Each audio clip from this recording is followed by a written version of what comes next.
Hey guys, me again. Gonna do another video here. Sorry it's been such a long time since I've done a video. I've been very busy um, working on, well, I was getting married and, you know, real life stuff's just been crazy lately. Been moving and stuff like that too. And unfortunately I just haven't had a lot of time to do any hobbying, let alone make a video. So I know I do these on the road, but I've been recording some stuff and I have a kind of stockpile of it right now. So this is going to be sort of like the first video in a series of videos. This one's going to be a bit from basically upon request.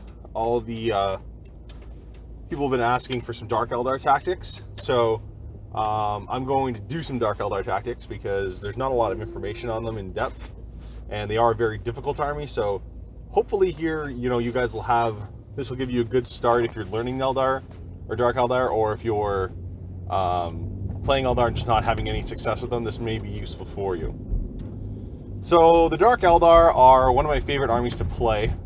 They are very, very finesse of an army. They are very different. They're kind of in between different strengths and weaknesses. They don't really have... Their biggest strength, obviously, is extreme breakneck speed. Like, they are very fast. They're definitely the fastest army in 40k, with the exception of, I guess, Harlequins, maybe. But they are definitely cheaper than Harlequins, so you can get them kind of more disposable units and stuff like this. So, the first thing to talk about, and the first thing you need to understand about Dark Eldar is their transports. Now, this is true for kind of all armies, but it is extremely important to do for Dark Eldar, and that is you need to put basically anything that can go in a transport. Basically, Raiders and Venoms are the bread and butter of this army. It is what will win you and lose you games.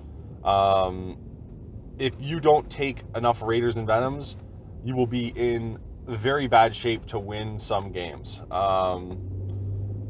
The Raiders are pretty much your only source of protection, and they are the only real way to get you to where you need to go without getting completely blown off the table. Now, Eldar Dark Eldar do not have any good durable units, with the exception of maybe one or two. So, the fact that they have assault vehicles that are open-topped, or open-top vehicles that are fast skimmers, you have to really use this to your advantage. It's their biggest strength, really. The fact that they can move, flat out across the table, be in position, and then get out and charge the following turn, pretty much guaranteed, is pretty much what you're looking to do with this army, for the most part. Because there's really no other army that can do that, really. I mean, the Eldar, sure, they have fast skimmers, but they're not open-topped. You look at the Orcs, sure, they have open-top trucks and stuff like that, but they're not fast. They can't get there nearly as quick as, these Raiders and Venoms.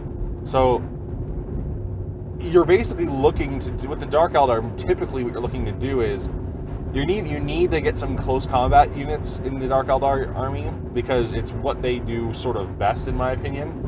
They also do very good shooting as well, but they do shooting in a different sort of manner than other armies. They're not looking to sort of sit in the back and not move, and, whatever. They're basically looking to get things in close so that other weapons can work. So, for example, a Raider, we'll talk about the Raider first. So the Raider is basically your 10-man transport. It's got 10 armor all around, and it's got 3 hull points, and it's a fast skimmer, and it's open top. So you're basically looking at and they're fairly cheap. I think they clock in about 50 points, 55 points, or something like that. So they're very, very affordable. Like, they're more expensive than like a Rhino for sure, but they are definitely a lot better than a Rhino, so they should be. They come equipped with a disintegrator cannon, which is basically your 3-shot strength 5 AP 2 weapon on the front. They're ballistic skill 4, so they have pretty decent ballistic skill. They're fairly accurate when they shoot. And you can choose to replace that Disintegrator Cannon with a Dark Lance if you choose. So this is a good way to get Dark Lances in your army. If you're looking for anti-armor, this is probably one of the best ways to get it into your army, and that is through your raiders. It's a very cheap upgrade to do so. It's only like, I think, 5 points to put a Dark Lance on it, so it is a very decent idea to do so. Basically, you can put anything that's 10 or smaller inside of this thing. So, you can put a unit of warriors in here, and all that stuff. And if you put warriors in there, they have nice upgrades like splinter racks, which let them twin link all their guns, which is fantastic. There's all kinds of good stuff for the raider you can do with it. You can put witches in it with a character, and they can get out, and they can fly across the table, jump out, and assault something, which is also another good way to deal with certain units, depending on what you're trying to do with them. This is all going to seem very, very obvious to most Dark Eldar players, so I'm not going to spend a ton of time talking about the Raider. So the best thing to do, the only advice I can really give people on the Raider is, I almost always give it the Night Shields, the +1 Jinx save, or the +1 to its cover save, mainly because it's just something that it's going to do most of the time, right? I mean, you got to remember, you're 10 armor on all sides. Basically, anything that can penetrate this thing can kill it. So basically, if there's multiple shots coming at you, and you're gonna get blown up, you're gonna have to jink, right? So it's very, very, very hard to not jink with this thing. I mean, there's very few things that you're not going to jink from. Like Bolter Fire maybe is the only thing that you're not going to jink to when it comes at you, because it's only going to land you on a 6. And even then, you still may want to consider it, because three 6s in here, you're dead, right? So it's difficult, right? It's a very difficult decision sometimes to make, but for the most part, it's better to play it safe and just jink. I mean, realistically, the only thing you're sacrificing is your Dark Lance. And if you're kind of relying on just your Dark Lance for destroying a vehicle, you probably haven't built your army correctly, and you can still snap fire, right? So I mean, it's not like it's going to be completely useless. It's just that it's not likely to be effective. So because it has 3 hull points, it's going to stay alive a lot longer than, say, a Venom would, and for that reason, I end up jinking with it almost always. Put Incubi in this thing. I put actually Scourges in mine. I'll even go as far as putting 5 Scourges in mine with Haywire Blasters for a couple reasons. Basically, what I'll do is I take the formation that's in the back of the book that lets you take, like, I think 6 fast attack choices. And because Raiders are fast and Scourges are fast, you're basically paying 2 fast slots to basically be able to have Scourges start the game inside of a Raider. Now, what's interesting about that is that a lot of people go, why would you do that? You're wasting 2 slots, and they already have flying. They're already going to be moving faster than they could if they were in the Raider. And it's true. It's very true. But however, you can't realistically. First of all, your range on the Scourges. Normally, you're going to take Haywire Blasters if you're playing competitively, because they are pretty much the best anti-tank at the farthest range you can pretty much get for Dark Eldar. Haywire blasters are just absolutely awesome. There's no downside to them. They glance on 2s, they pen on 6s, no matter what you're shooting at. And all you need is 3 2+s and 3 hits, and whatever you fired at is pretty much dead. So they're a fantastic weapon.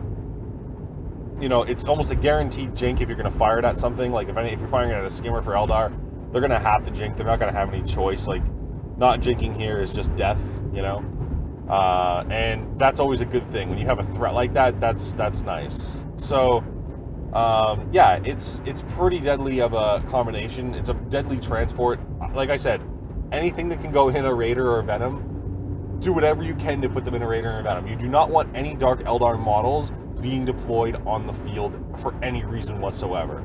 Like, there is really no reason to. I mean, I guess if you're taking Scourges in squad of like 10, for example, and you're giving them all Dark Lances, and then you're going to sit them in the back and just fire 4 Dark Lances all game, I could see it. I could see why you would want to do that, but again, you're wasting so many points of guys just sitting there to die, and I don't see it's not as effective. Obviously, if you don't have the fast attack choices to do what I'm saying to do, then sure. But I mean, most things can take the Raider as a dedicated transport anyway, and odds of you using up all 6 fast slots are just not likely, and I highly doubt you would ever pull it off. So, you know, basically, just take Raiders is what I'm saying, and Venoms. It's just the way to go. Now, the only thing I haven't mentioned is that both of these transports have the ability to deep strike, which is very interesting.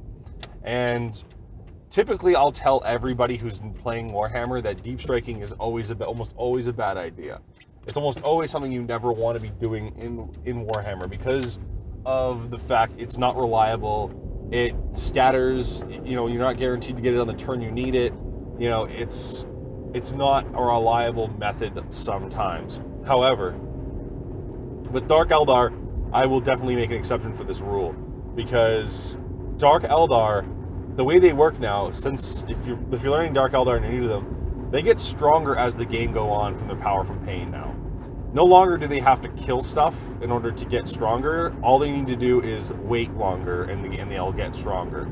So the longer they wait, so on turn 1 they get nothing. On turn 2 they get feel no pain on a 6-up. On turn 3 I think they get feel no pain 5-up, and then the following turn I think it's like Furious Charge or something like that on turn 4. So as you can see, is a trend here. The longer you wait, the better they get. So the longer they're alive, the stronger they get, the more durable they get. And this is very, very, very powerful.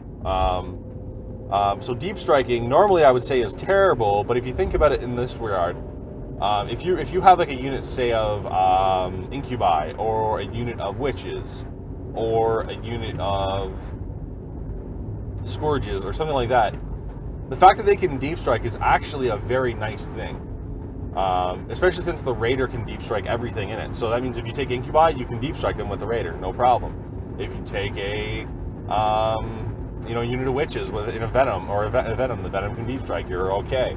You know, there's all kinds of good stuff that you can make. You can basically make anything you want in deep strike, which is very, very powerful in itself, especially coming from the Dark Eldar sense. Because, say for example, you're playing a game, and turn 2, not only one of your 3 reserves don't come in. Well, that's okay, because the unit that did come in is now coming in at a full squad of what it was. So if it's a Raider, say it's a unit of incubi and a Raider, if you deployed that and they shot it and it got destroyed, and all the explosions killed like 2 or 3 guys, and then they ended up firing more shots into it and killing another 1 or 2 more guys, if you deep strike that, first of all, they wouldn't have been able to be targeted. And second of all, when they came in, they're going to get the alpha strike. So that means they're going to deep strike in. You're going to be able to fire your Dark Lance or whatever it is on your Raider into something without it being in trouble, which is pretty cool. And then if you do destroy it, which they probably will, they're going to have a feel no pain 6-up on turn 2, which isn't a lot, but it is something, right? It is something that may make it harder for them to deal with. And it's a surprise, right? It's kind of like, oh, look, there's a deep striking unit here. You're going to have to deal with these things now, or, you're going to die next turn because they're going to be charging out of that transport. And the great thing is that if they do destroy the transport, unlike, a Rhino or whatever, they can still charge the following turn because it is an assault vehicle. So you're not, dead in the water like you are with some other armies that can deep strike vehicles that, have assault units in it. So, for example, like a Rhino, if you had a unit of, I don't know, Marines that are built for combat inside of a Rhino, and the Rhino explodes, they can't charge. That's not the case with Dark Eldar. If the Raider gets exploded or gets wrecked, they get out and then they can move fine next turn, shoot, and then whatever. Like, they'll have to pass a ping test and whatever, like as usual. But provided they pass that, which is fairly easy to do, they're going to be charging no problem. And they're in the position where they need to be, right? So the Raider still did its job, even though it got destroyed, right? Additionally, because it's going to have probably most of the time a 3-up cover save, it's going to be difficult sometimes for those people to destroy it. So, you're going to be jinking with these Raiders pretty much all the time, and they're going to have to dedicate quite a bit of firepower to take it down. And by the time it finally does go down, whether or not the incubi they may still be at full squad size, right? And the great thing is depending if you went first or second, if you went second in this case, going second as Dark Eldar can actually be a very good benefit, because you're going to go, or no, going first, sorry. You want to be going first most of the time, because that way, you know, you're deep striking, no. Yeah, going second actually is a benefit for the Dark Eldar, because say you deep strike on turn 2, you know, he's already had his turn 2, right? So now you come in, you have a 6-up feel no pain, and then, you know, you're in position to do what you need to do, and then the turn flips over. You know, you do all kinds of shooting and do whatever you can do to get back. It's their turn now. They set up, they start wrecking your vehicles and whatever. They destroy the incubi. Well, it's turn 3 now. Your incubi now have a 5-up feel no pain, and they are much more durable now. You know, they are much more adapt to deal with the situation. They can soak up more firepower. They're going to have a 3-up, 5-up. I mean, sure, they're only toughness 3, so strength 6 will go through it. But I mean, they're not susceptible to bolter fire like they would be normally, and they're not susceptible to things like that. You know, which is great. Like if flamers come by, you know, like just regular heavy flamers and stuff like that. You know, heavy flamers, they're fine to take, right? They're going to have 3-up saves and 5-up saves. Like they're only going to lose maybe 1 or 2. And realistically, incubi, if like 2, even if 4 or 5 make it, they're going to decimate a unit, because they are just absolutely nasty in combat. So we'll talk about incubi later and how that's pretty much how I use them, but we'll go into them in depth a little further in the future. But all this was possible because of the Raider, you know, and basically you got to look at it, the longer they don't come in, the stronger that unit will be when it comes in, and it will be more effective when it comes in. So this is the only reason why Deep Strike is, I'm not saying to do it every time, but in certain situations you're going to want to consider Deep Striking a Raider. And because it's something you don't pay for, and it's just an ability of the Raider in the Venoms, it is something you always should be considering. And it basically comes down to, okay, he has a serious amount of long-range firepower. I cannot get through all that without sacrificing 2 or 3 units, and then they're probably not going to make it. So, for example, like if you're like in a situation where you're dealing with Guard or Tau or something like that, and they're going first most likely, you're probably going to want to basically you're still going to have to deploy stuff, otherwise you're going to lose the game. So you're going to want to deploy stuff, but deploy it in a manner where they can't either see the target, or that it has, like, you know, some sort of other protection. So, you know, if it's like, well, if it's Tau, they're going to ignore cover, so, you know, mandrakes are not going to be great here. But I mean, there's lots of other stuff you can use, like, well, you're probably going to want to deploy Venoms and Warriors and stuff like that on the table. You're probably going to deploy whatever else, like some jet bikes and stuff like that, to keep them safe, because you can easily hide jet bikes and get out of range of stuff easily, and kind of hide in the corners and stuff like that. So you're going to easily be able to do that with the Dark Eldar. You can easily avoid your enemy's line of sight because you have the speed advantage.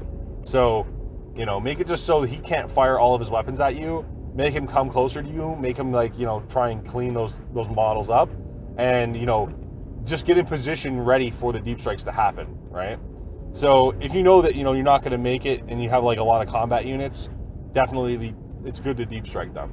I don't say deep strike all of them, but I usually will keep 2 or 3 of them held back in reserves when I play my Dark Eldar, because it just works, right? It just works. It's just a great thing, right? If you're ever at a risk, like the reason why I say for Tau is because if you're playing against Tau, they have marker lights. If the marker lights hit your Raider, they're ignoring cover, which means your Jinx save will not work, and it means that Raider will pretty much be destroyed, guaranteed, by whatever shoots at it, almost always. I mean, if like 4 or 5 marker lights hit it, basically they're going to be shooting at like ballistic skill 5 and ignoring cover. So it's basically going to be dead, and they're probably firing, like, you know, strength 7 missiles at it, so they only need 3s to glance it, and it's very easy for them to wreck it. It is a very bad matchup, Tau, so if you're playing against Tau, you have to do all you can to pull off the trickery and deny them as much killing as you can in order to survive. So that's the Raider. I know that we kind of strayed off topic there a little bit, guys, but I just wanted to kind of give you guys some examples of how I use the Raider and why it is so important to use the Raider. These are basic things about the Dark Eldar that you're going to need to know and that you're going to need to apply in order to win games. So we'll talk a little bit about the Venom. So the Venom is basically the alternative to the Raider. It is a 5 transport capacity, so it's half the size. It is a little cheaper, but it comes with a splinter cannon, and you can upgrade it with a second splinter cannon if you wish. I recommend you always do this. Having 2 splinter cannons, I mean, it gives it a buttload of shots for next to no points, and it can deal with just about any kind of toughness monsters or toughness value model. Excuse me, or toughness value models that exist in the game. It'll deal with them no problems. So you want to basically be taking this like that. I would almost recommend always taking it with 2 Venom cannons. There's no reason not to, unless you're just trying to shave points for some reason, and I think that you're probably better off to shave points somewhere else than shave it here. Now, the great thing about the Venom is it's basically the equivalent to an Eldar or a Harlequin Starweaver, basically, except it's a little worse, but it's a little cheaper. It is a fantastic transport because it comes with a 5-up invulnerable save, which means you don't always have to be jinking. And because it has the 5-up invulnerable save, I almost never give it the Night Shield upgrade. Mainly because I'm not typically prone to jink with it because it has so many shots and I want it to be able to fire most of the time. I mean, obviously, if you have the points to do so, you can, but it's much better to take the points and use them towards the splinter cannon and just take the 5-up invulnerable save and hope for the best most of the time. Now, it only does have 2 hull points, so if it does get hit, it is probably going to get wrecked, but you got to remember, it is a cheap throwaway unit. At the point level that it's at, it costs next to nothing. Typically, I like to put my Venoms with warriors, 5 warriors in them, just bare bones warriors with a haywire grenade, and just that's it. The unit comes in at about 110 points or something like that. I mean, for 110 points, you really can't complain what you get for that. You get a Raider, you get a Venom with 12 shots basically, and you get a 5 warriors with a haywire grenade for an extra 5 or 10 shots, depending how far your range is away from stuff. And you know, the haywire grenade just to help deal with vehicles if you ever need to. So it's a very cheap unit at 110 points or 105 points. I can't remember how many points exactly that unit works out to be. It is extremely effective. You got to remember too that it may not be a threat ever. Like, this unit may not be a threat to your opponent. Like, I've had games where my Venoms do literally absolutely nothing all game except go get objectives and sit on objectives, and that's all they do. Or they'll go and drop off the unit of warriors at an objective and go get another objective themselves because they're going to be objective secured, or they're going to be, you know, they're basically the best scoring unit I have because they're just the fastest ones to get there and they're troops, right? So,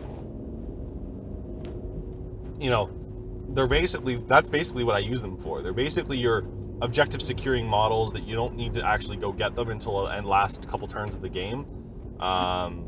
And that's really what I use them for. The other tool they serve is actually to kill monsters and unit blobs of infantry. So if you're dealing with, like, you know, orcs or, you know, just weak infantry that are on the ground, you know, they can definitely clean them up, no problem. If you're dealing with, like, Wraith Guard or, you know, Wraith Knights, or not Wraith Knights really, but I mean Wraith like Lords and stuff like that, they're great for cleaning them up. They'll just tear them apart, no problems. You know, the same thing with the Grey Knight, the Dread Knights. You know, the Dread Knights can get just eaten alive by these things. I'm sure they're going to have a great save against it, but you're going to be dishing out, you know, buttloads of wounds. He's going to roll some ones. It's bound to happen, and you will take them down fairly effectively. So, you know, it's a pretty nice weapon platform to have. However, because it cannot do anything to vehicles whatsoever, this is why I take the haywire grenade with it, and this is why it sometimes will not get fired at, because your opponent will be like, I don't have any monstrous creature, I only have 2 units of infantry, and I don't care if they die, so I'll just let them live and run around and do their thing, and I won't shoot at them until they become a problem. So this is why I take them sparingly. I don't take lots of them. I take usually 2 and leave it at that. Now, there's obviously other ways you can use the Venom. Like, you can use it to transport, you know, witches or blood brides if you wanted to. If you wanted to upgrade some witches to some blood brides and give them some special weapons or whatever, sure, you could do that. I don't see any